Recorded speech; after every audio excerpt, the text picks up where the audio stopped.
Outset, let me begin by extending a very warm namaste and welcome each one of you present here today with us on this wonderful Thursday afternoon, an afternoon which promises to be very engaging and rewarding. Well, before we proceed with the day's agenda, as you're aware, the pre-conference webinar series that we are currently logged into is a run-up to the main event which will unfold on the 23rd and the 24th of February in Bangalore next week. Well, over the last 10 years, IPSC has emerged as a platform where some of the best minds in the world come together to share insights on what are some of the most exciting works underway across various healthcare facilities in the world. Well, what also comes in along with this is future trends, emerging trends, which are captured and discussed so that we're able to understand how the future of healthcare is going to evolve and what are some of those interesting trends that we need to tap on. So I'm sure all of us are excited as the event unfolds, and members who have still not registered, I would sincerely urge each one of you to do that at the earliest. And we look forward to seeing you there, and we look forward to a very, very exciting 11th edition of the IPSC 2024. Well, with this opening, let me sort of quickly move into the agenda for today. And today we are very excited to have two industry veterans with us in the space of quality and patient safety. When we speak about a day in the life of a healthcare giver, I think one of the aspects that we never can miss is the use of root cause analysis in a process which is absolutely people oriented. I think mistakes do happen.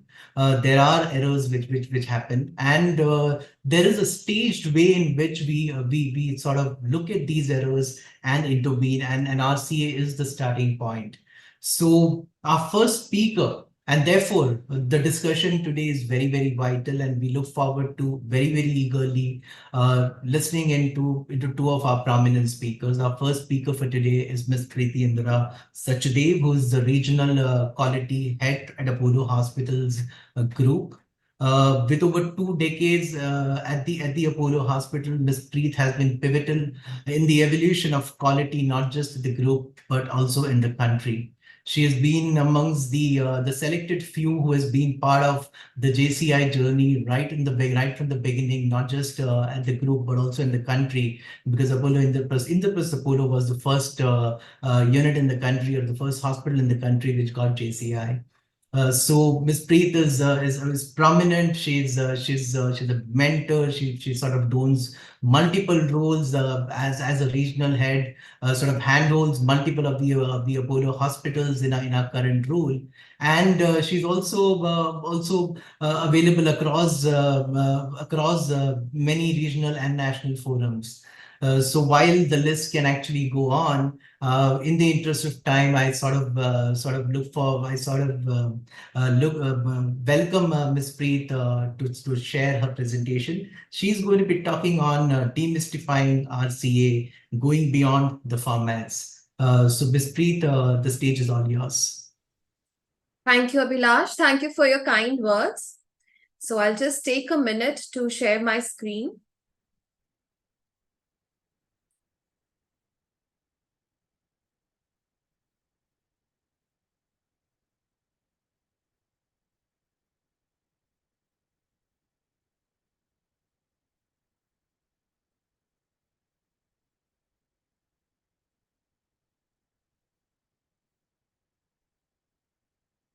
I hope the screen is visible. Yes, it is perfect. Thank you, Dr. Sanjay. So we are here to discuss the root cause analysis. Good afternoon, everyone. And I'll be taking you through some of the newer approaches in our attitudes. Newer approaches and, the technology aspect will be taken up by Dr. Shweta. But I'm here going to talk of what should be the right attitude and brush you through the various aspects of the RCA. So when we hear now we have an adverse event that has happened in the hospital, and now we have to conduct a root cause analysis.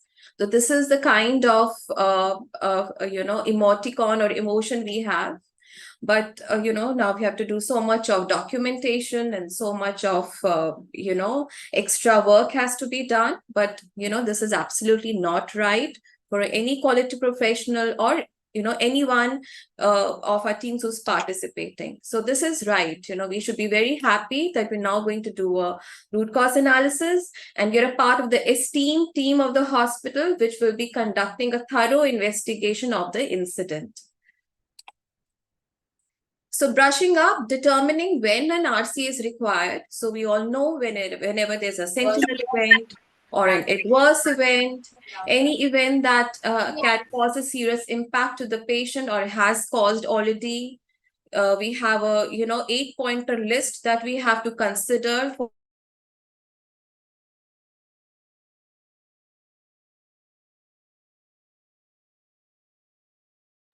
We lost your audio, Ms. Preet.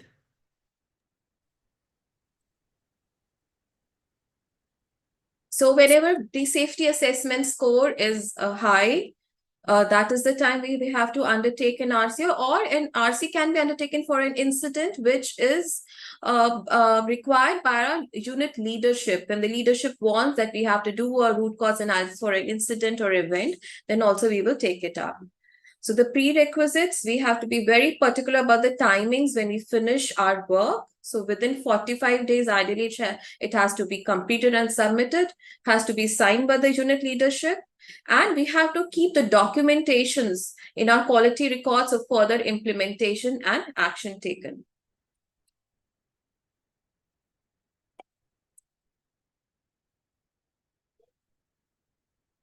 So we always form a team whenever we have to do an RCA. And RCA, while we're doing a root cause analysis, it's not the duty of the quality team alone to do an RCA. It has to be a multidisciplinary team from the various departments. The concerned departments have also to participate. And always remember that quality is not just quality team's role. Quality is the job of every hospital employee. So whenever we have charted out a team, we have to ensure that we write the professional titles, what are the specific roles, and probably nowadays we need to have a recorder also, because we are going to conduct so many interviews, we're going to talk to so many people. So a recorder will help us to make down, to write, to record our notes and for easy reference later on. And very importantly, these days, we are discussing a just-in-time training for the teams that we have assembled to do a root cause. So while we are just about to start our work on RCA, a just-in-time training would be essential for the RCA team that we have put together. So an overview of the RCA process, that we have to ensure confidentiality, that we have a timing for the process, that we're going to have an event briefing, what will be the milestones, what are the days when we're going to meet, and all those timelines we have to establish in the first round of our team meeting of the RCA team. Very importantly, these days, we are talking about, we'll always visit the scene of the event. That's a very important part of the RCA team, to go and visit the event site where exactly the incident has happened. You have to visit the ward or the ICU where this, for example, there's a patient fall. We must understand what was the setting of the room, what are the furniture details, what the equipment details, what was the time of the day, how many staff were there. So that visit of the scene is very important. And a lot of understanding and thought process is going into simulating the event, if possible. So if we can come together and, enact the whole event, how it happened, we'll be able to understand the process well, determine the missing information, any other data that we might require to collect will be there available with us. And that is how we are able to identify the system and the process vulnerabilities. Always, before we start off, we need to have a set of triage questions. So the RCA team must prepare the questions, a standard set of questions beforehand.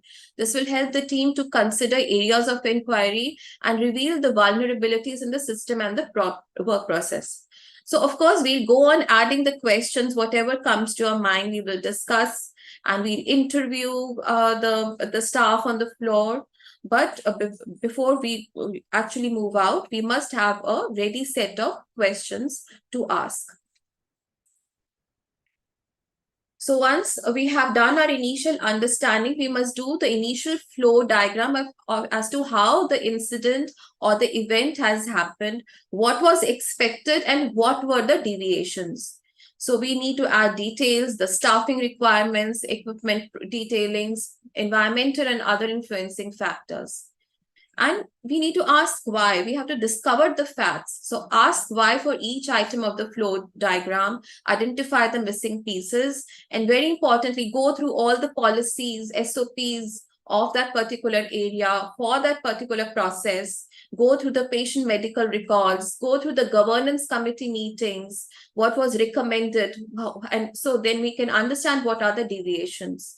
And you must know who all you have to interview.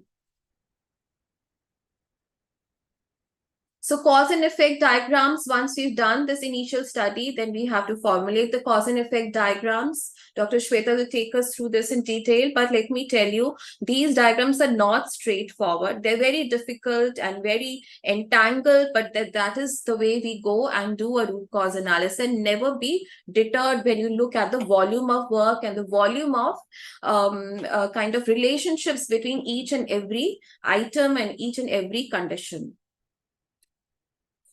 Then peel the onion, the 5-eye technique. The 5-eye technique will be again dealt in detail. So it has to be descriptive, analytic, persuasive, critical. And this is the only way which will help us to fill up the RCA form. The root cause analysis form is used by all hospitals who have a JCI accreditation and also who are doing NABH accreditation. So that form is very useful, and it helps us to understand the situation very well. So once you have done the form, you have done the detailing, you've understood the situation, you've identified the missing gaps, so then you have to start writing as a narrative. So complete understanding of the flow diagram. All the work of the RCA team, whatever we have done now, has to be included in the standard form that we just discussed.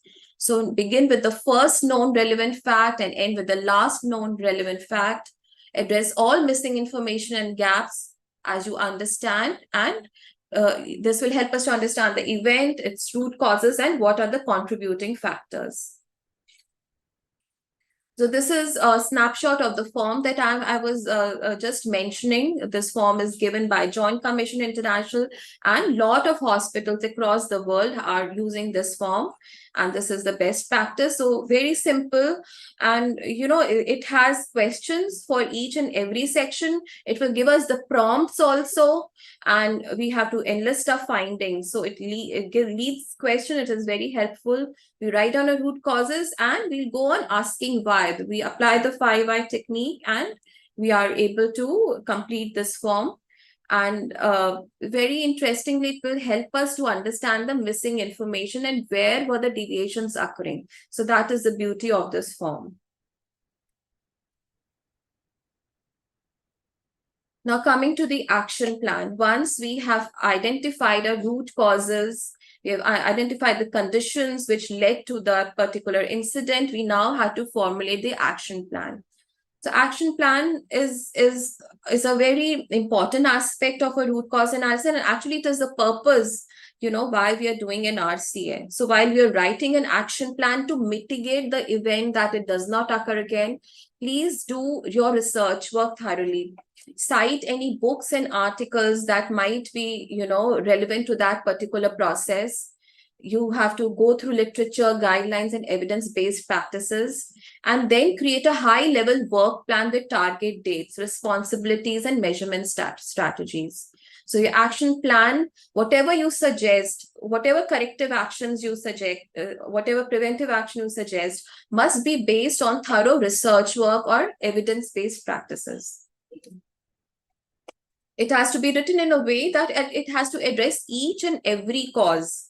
Each and every cause that you identify has to be kind of closed with an action point. So we have to redesign processes to eliminate the root cause, and that interrelationship of root causes can create adverse outcomes. You have to measure and assess the new design, assess the progress periodically, and always obtain the senior leadership approval for your action plans. A quick summary of what all we have gone through. So we have understood and we have discussed that, the essentials of the RC and action plan, we have to be very clear. It has to be very understandable information. We have to ensure accuracy. All validated information and data would be a part of our RCA document. We have to be very precise. We have to provide objective information and data in our RCA document. We have to focus on issues related or potentially related to the event. We have to cover all causes and all the potential causes. The RCA has to be methodically conducted. And we have to possess a lot of depth in what we write. So ask and answer all the relevant why questions and cover all possible systemic factors wherever they occur. So please understand that the root cause analysis is the cornerstone of the patient safety program in your hospitals. It is very important aspect of adverse events prevention. So if you take the cornerstone out, the entire structure falls. While you are doing an RCA, please be thorough. Please point out all the finer details and information as you gather. Every incident has to be studied with a lot of sensitivity and empathy, not only just for the patient, but also the staff who's involved in that particular incident. And we have to focus on learnings. Please understand that the RCA is a very important document for your hospital. It has to be completely thoroughly written. It has to be approved by the senior leadership, and the document stays in your organization for times to come, so then it can be easily referred to in future course of time whenever the leadership requires, or when any process improvement has to be conducted. So thoroughness is again what we emphasize while you're doing an RC, because there is God in the details. And with this, I thank you. And over to you, Abhilash. Thank you. Thank you. Thank you, Ms. Preet, and thank you for wonderfully laying the foundation to a good RCA process. So thank you once again.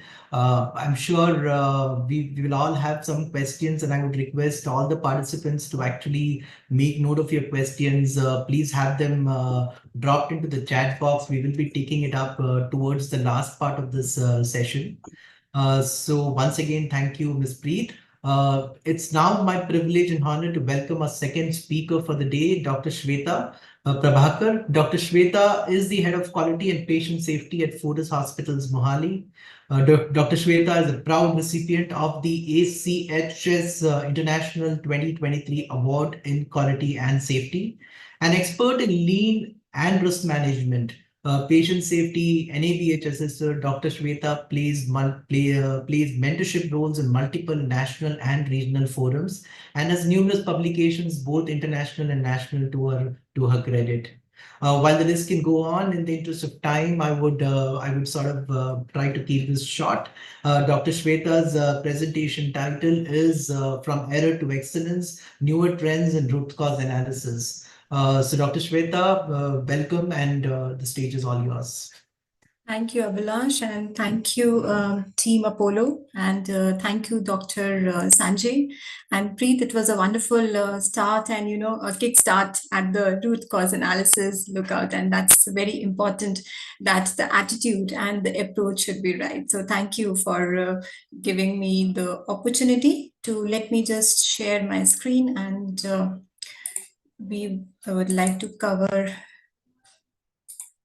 some of the trends which we would be looking at. Is my screen visible? Abhilash, can you just confirm it to me? The screen is visible. Thank you. Please go ahead. Thank you very much. Yeah, so good evening, everyone, and thank you for joining in. And as we move on with the concept of RCA, It's important to quote Clement Stone that to solve a problem or to reach a goal, you should need to know all the answers in advance. But you must have a clear idea of the problem or the goal you want to. That is very important. We need to have a goal in mind that what are we, what is the intent of this particular activity.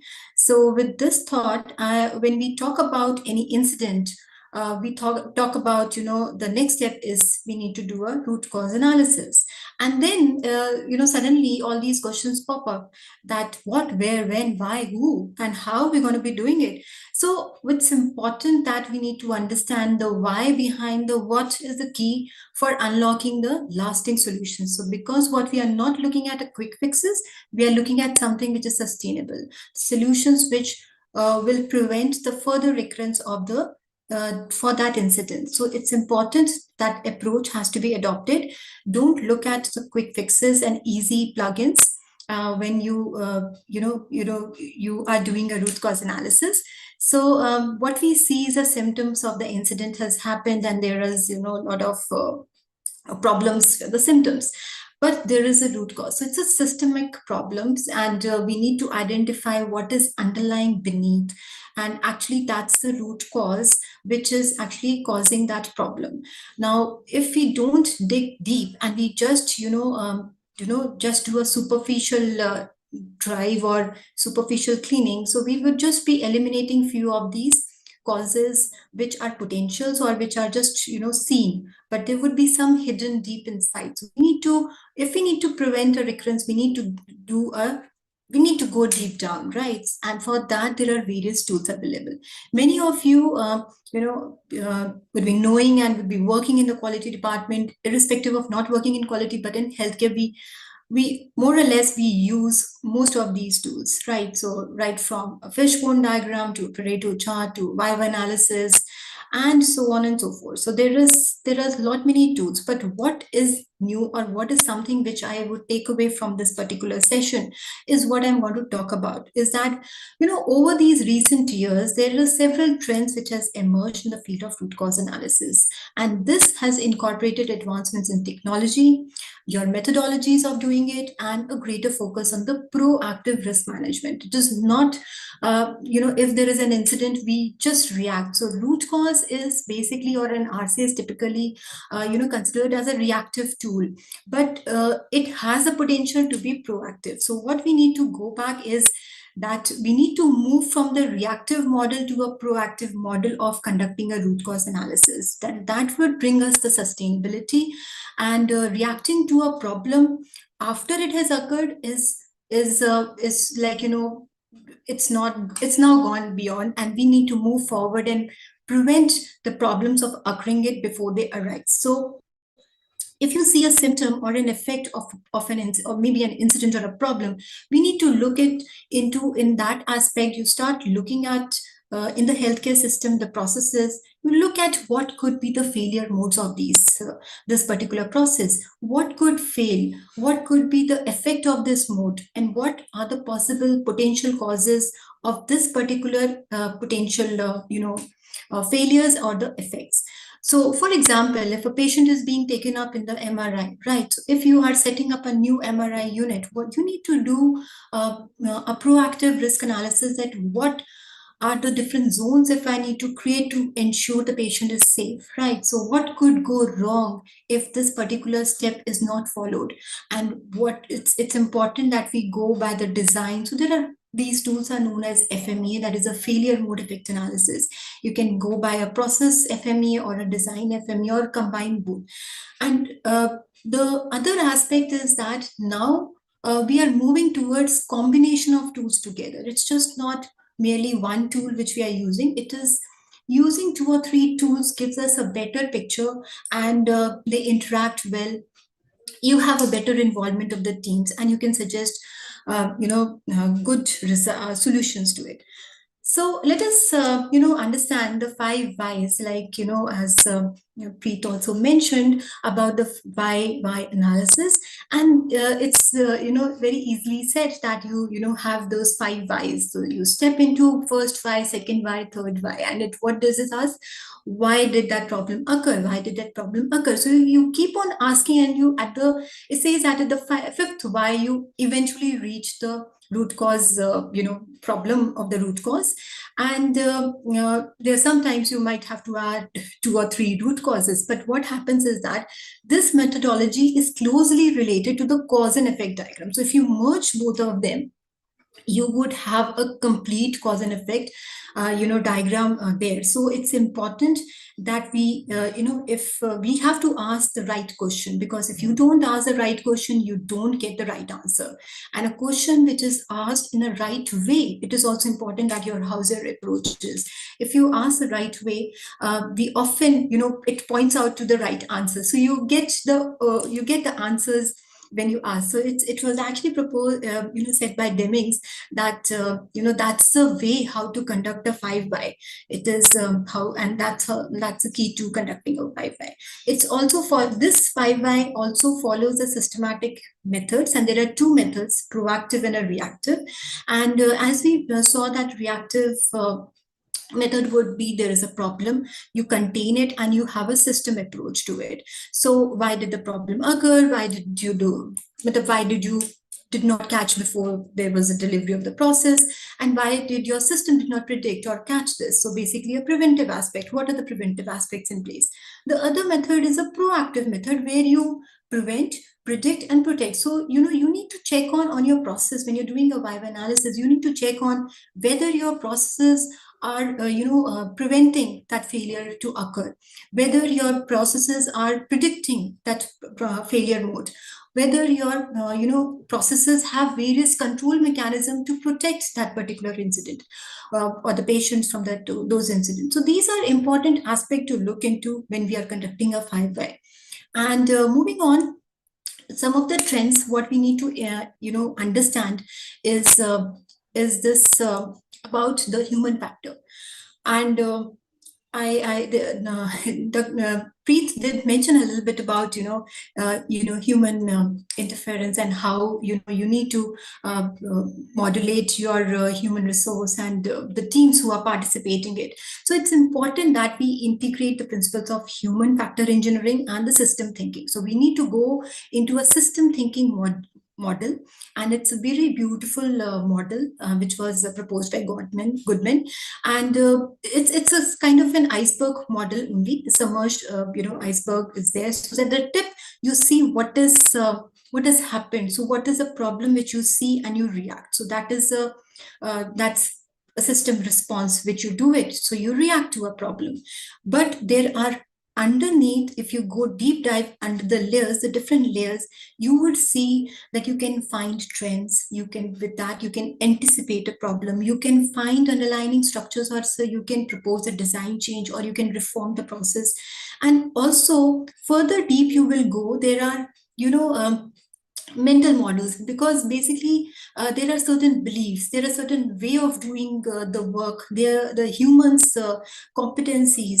So all this, how they are trained. So these are, you can catch them there, and then you can transform your behavior of the human behavior, so that they can deliver a better, safe process, and these incidents don't occur. So understanding of this behavior influence is crucial for identifying the effective solution. Moving on to another aspect, and it's favorite, my favorite is the event causal factor charting. So it's about what you do is that whenever there is an incident, it's always better if it's feasible. If it is feasible, you go back to that same situations, or you go back and plot that, visualize it, how this incident happened, how would the things have moved, how would the environment would have interacted, how the staff interacted in the manner. So you basically simulate the event in visualizing it and also mapping it on a paper. So sequencing of events is you can take away from this. You can do a sequencing of events from the maybe a little prior to the incident happened. So you can see what are the factors which has developed till the incident happened. So and plus post incident, what are the factors were moving around. So if you map it up, you will see that there are a lot of hidden elements, the gaps which you would have plugged in, or these are the potential causes which you will pick up. So this is a very, very, very beautiful activity.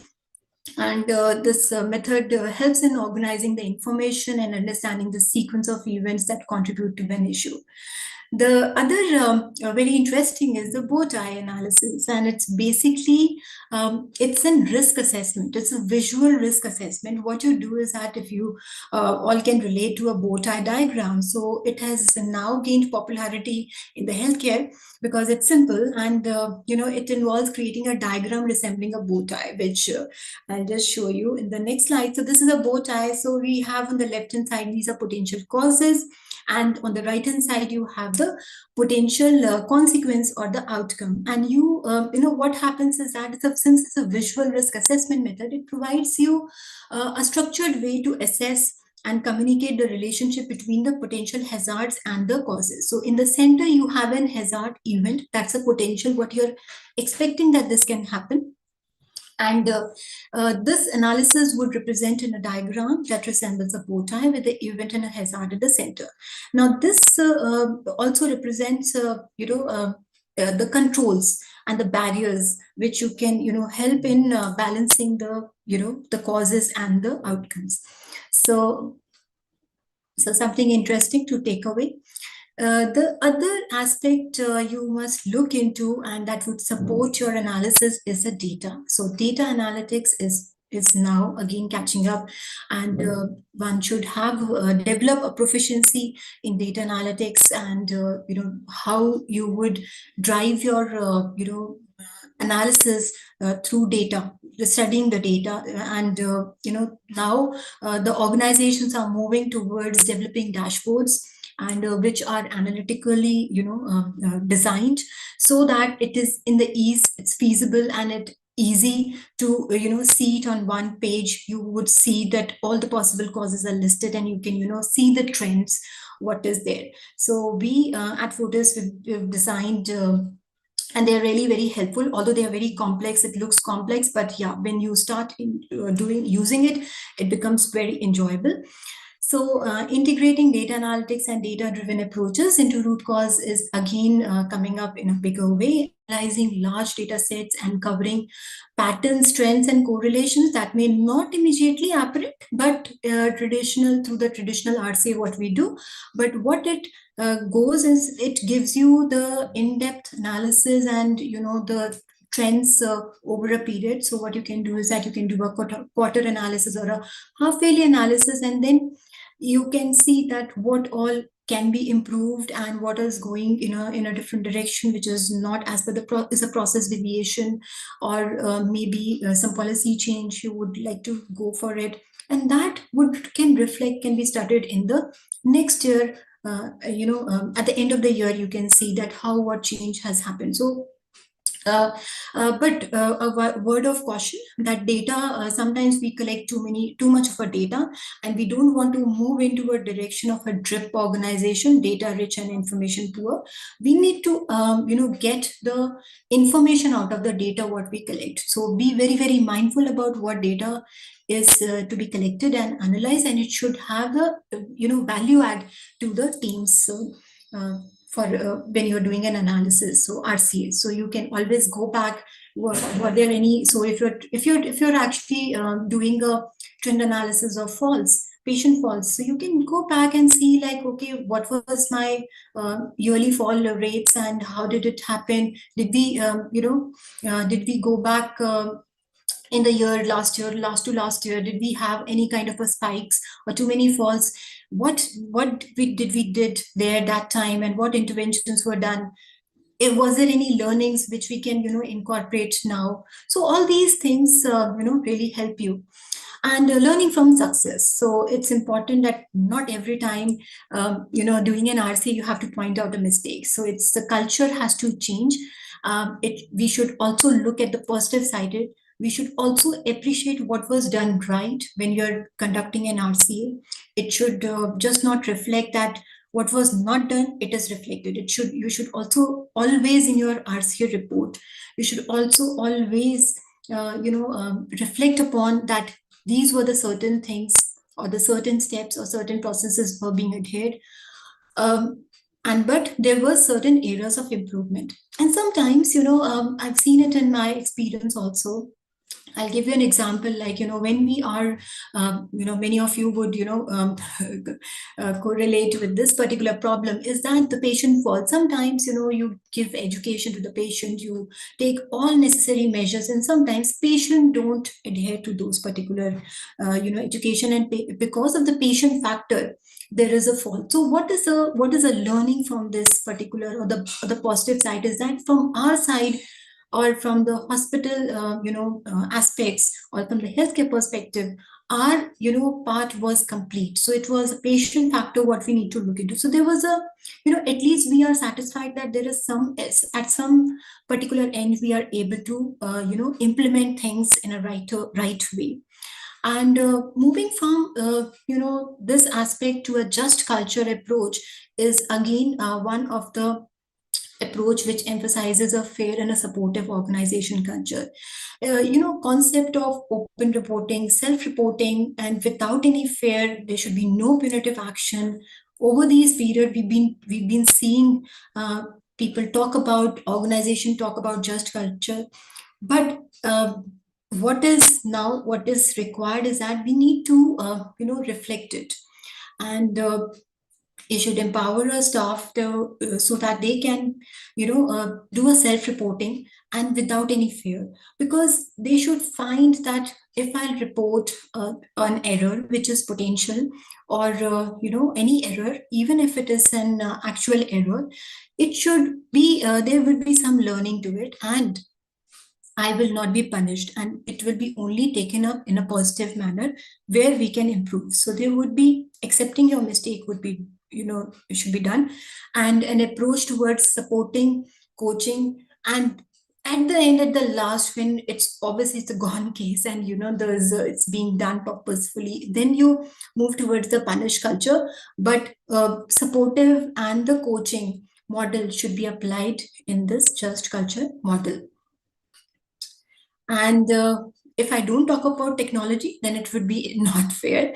So technology has is playing a very significant role in modern root cause analysis. Various organizations have picked up, various models which are being designed by the various companies, and they have a beautiful RCA models, analytical, dashboards, and they give all these algorithms are there, and there's a pop-up, and you have your incident reporting, which was followed by a tool where you do an RCA, and then you get an incident report, incident analysis, and then it is further breaking down. So it's some beautiful concepts are in place in the market, and but if we don't use it, then it is of no use to talk about.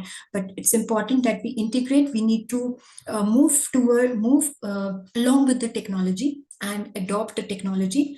And in this, what is important is that, again, who's going to use it is your healthcare workers going to use it. So the healthcare workers should be taught and trained. A common example is a hand hygiene tool. So when we do a hand hygiene audit, right? So if there is a non-compliance so how do we handle that particular aspect, and how these particular teams are able to use that technology and picking up, in an unbiased approach, you're picking up those, audits and the data which are capturing it. So it's important that we use the software tools and platforms which are designed effectively. These tools often features automated workflows and real-time collaborations in reporting. So that's interesting. One can use that. AI and AVR is also now a current. So what is important is concept which is coming up is the artificial intelligence coming up. And these artificial intelligence is what is they are helping us in the prompts and in the various helping us to in the various steps of conducting an RCA with various algorithms in place and visualizing it using this VR and AVR. AR is that it's really helpful in training activities and simulating it. So which when I spoke about simulating, so the technology is really helping. In a bigger way, and these tools are available, and they actually so this helps you in actually visualizing the whole incident, and then you can pick up and choose that what could be the right things, and that would be part of your RCA process report also can come in. And further I would talk about integrating this particular root cause, analysis into continuous improvement methodologies. Pick up QIP, after conducting a root cause, it should not just die down, it should grow and transform into a quality improvement project, or so that it have a. I'm not saying that every RCA would land up with it, but yes, if there is a if there is a chance that you should always pick up this exercise as where you can build up, integrate, and ensure that you can address this as an improvement exercise. With globalization and cultural changes, there is a cultural diversity comes in.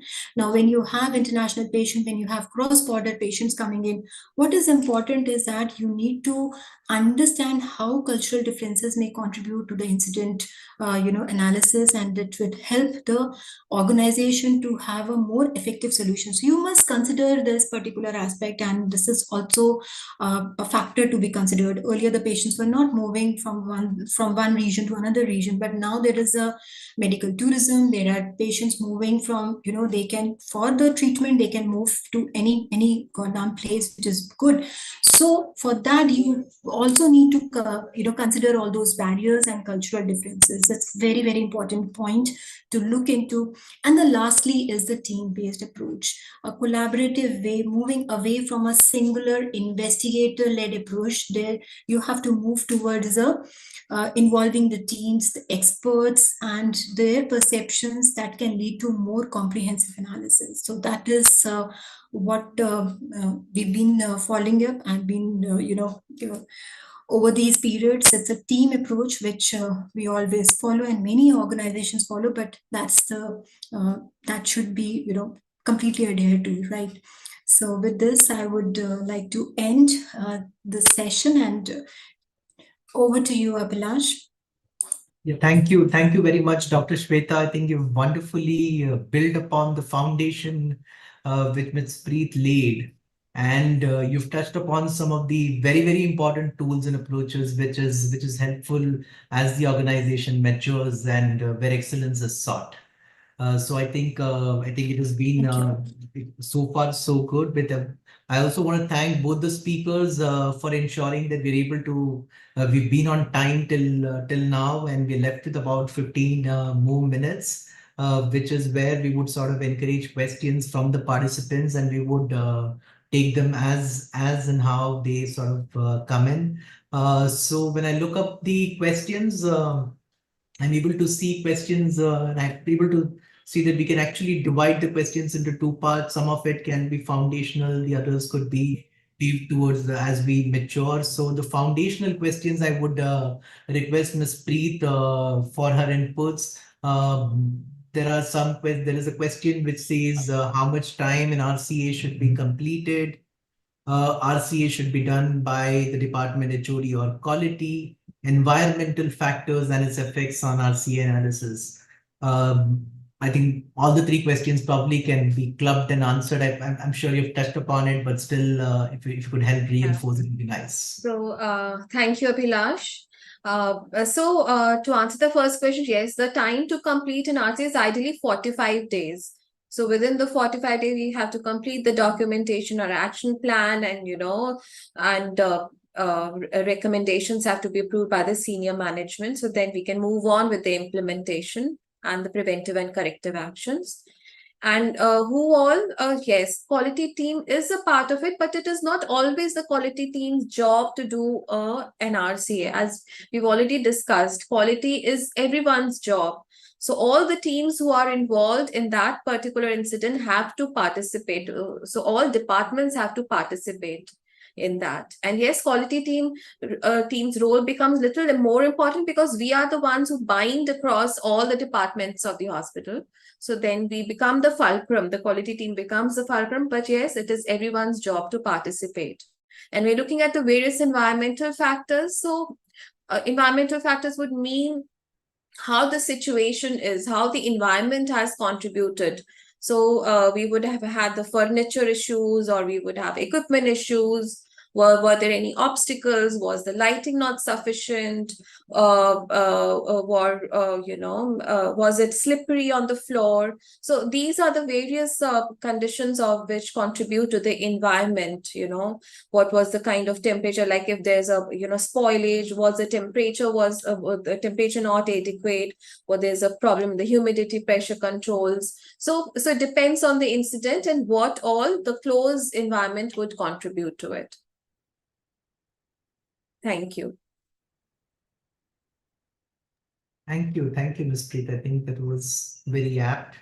There's another question which talks about, does organizational culture plays a role in the success of an RCA implementation process? I think this has been very well covered as part of the presentation. By doing an FMEA, can we bring down the risk to zero, or will it lead to only reducing the risk? I think this is another question.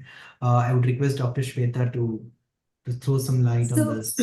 Yeah, thanks, Abhilash. And can I add a few of my suggestions to the previous questions also? When we are talking about the timeline of RCA, yes, we have, as Preet said, that there is a 45 days time, because RCA should not be done in a hush-hush way. But when we capture an incident, and depending upon the gravity of the incident, whether it's an adverse event or a sentinel event, we need to report it within a day, and then we need to do a preliminary investigation within 7 days, so that we have some kind of plugin. So like corrective actions are in place, and we know that if there is some added on risk or any potential other causes, and it should not be repeated, so that we can do. And further, a detailed RCA can be done at a period where you have all the experts' opinions being plotted, can be captured there. So again, an organization call, although there is no hard and fast, but there are certain accreditation bodies, they do prescribe certain days, certain timelines that we need to look into when we refer to. But again, an organization call, and also it's important that the type of incident which I mentioned. So please look into the type of incident. It is important. The sentinel event is gross, and so we need to be very, very mindful when we try to start our root cause analysis as early as possible. And the FMEA, definitely it doesn't bring the risk to zero, but there is how do we handle the risk? Is that first, when we do a hazard risk scoring, and there is you can either mitigate the risk, either you can reduce the risk, or you can avoid that risk a little bit.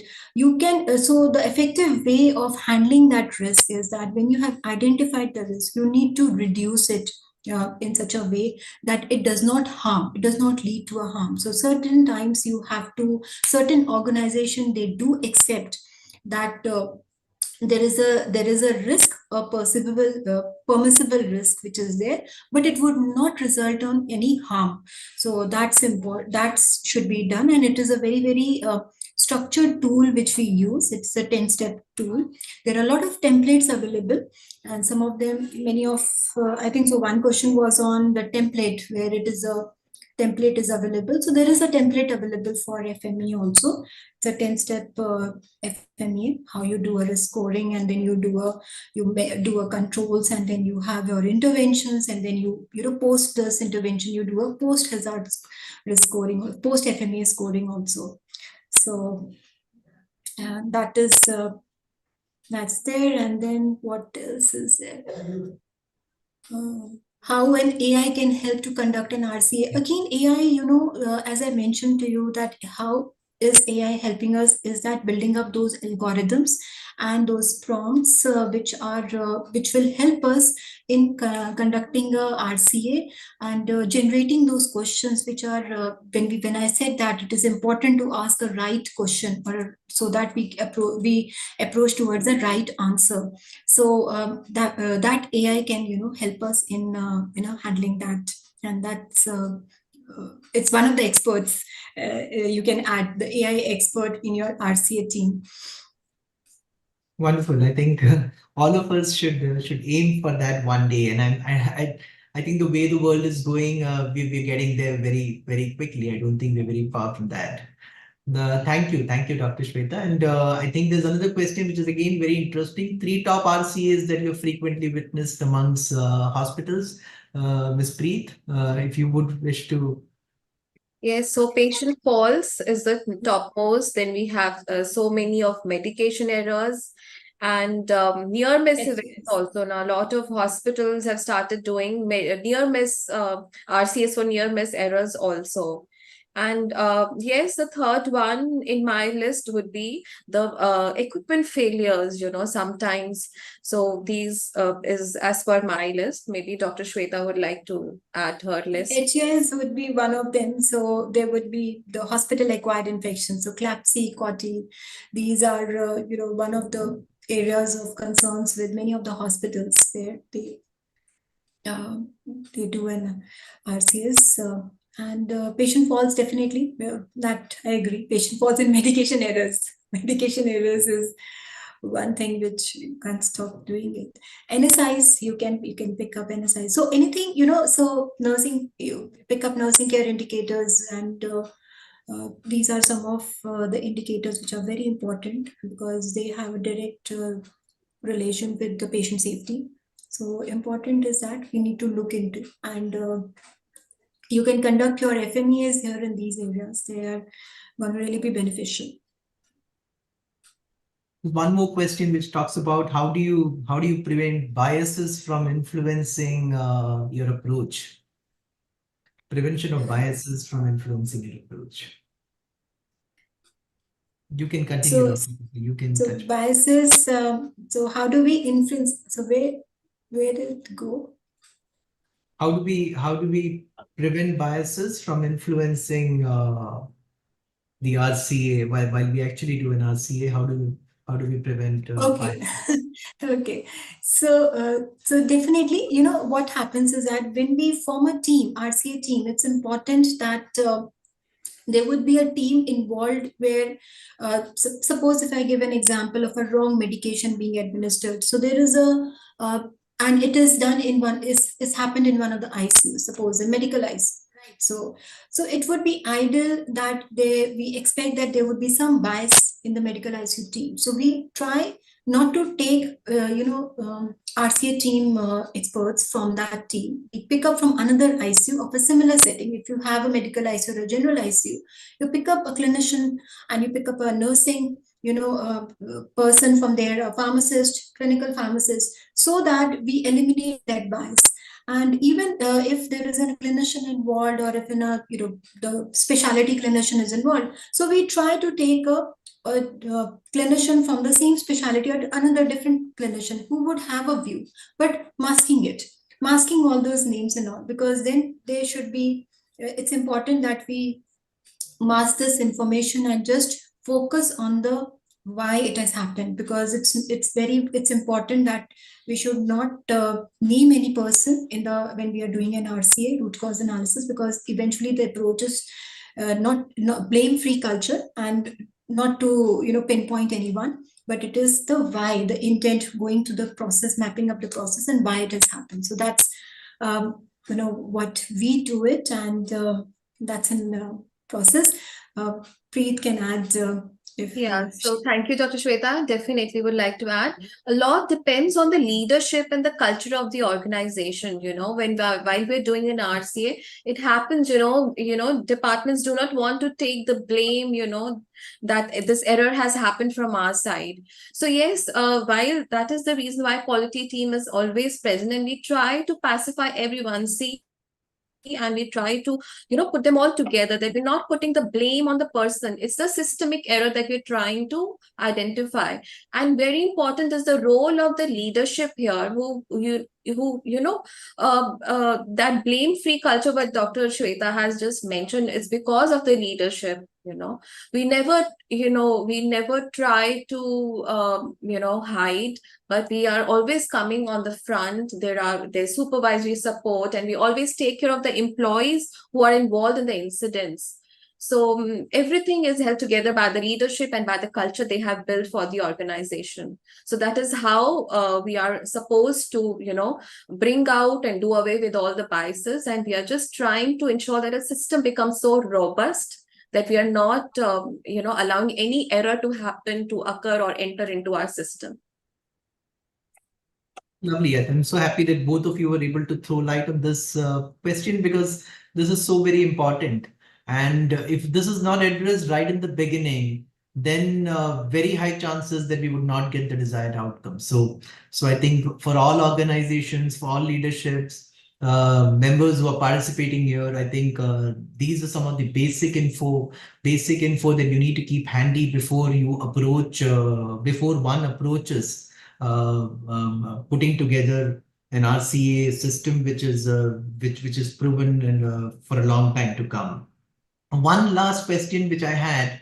So somebody is also asking about any specific software that we know about. Not sure whether we can actually recommend a software here, but I'm sure there would be many, and there would. This is an evolving space, so you'll have many coming as we go forward. One of the questions that I had for both of you was in your career span, have you come across a problem for which identifying a root cause was near impossible or difficult? I know it's a tough one, but this is something that was doing the rounds of my mind when you're actually going through your presentation. So no, Abhilash, not from my side.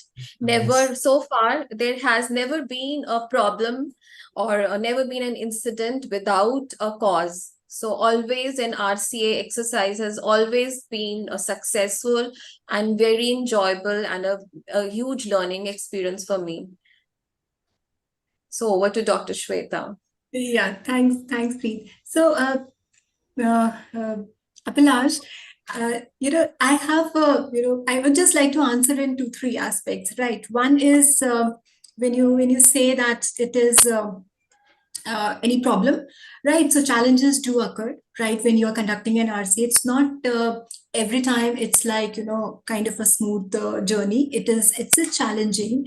Sometimes if you are handling a difficult first time incident, very difficult, a sentinel event, right? And sometimes you think, how did it go wrong? Like, where is my process? We didn't have any controls. We have a very set.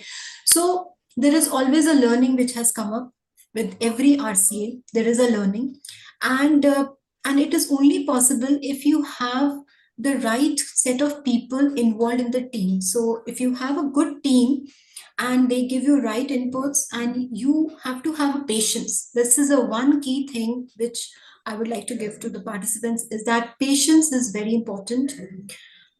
Think calmly, what are the questions, write down the questions, and then propose those questions for them to be answered.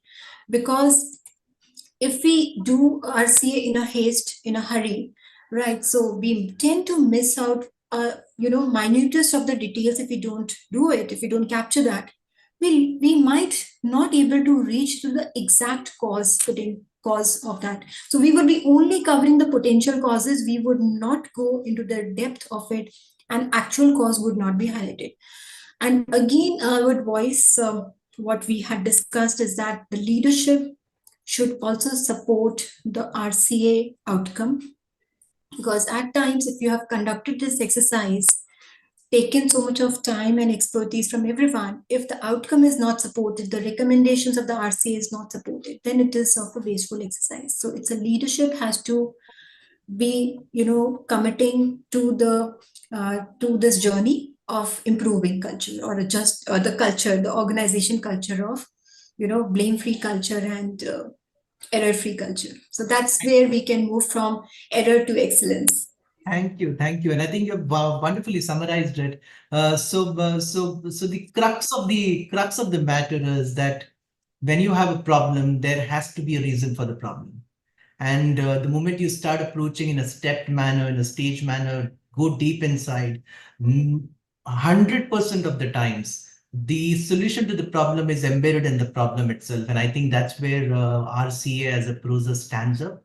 I think we're just about a minute more than our scheduled time. So in the interest of the organizers and all the audiences, participants who are participating here, I once again wish to thank all of you for taking time today and being part of this exercise.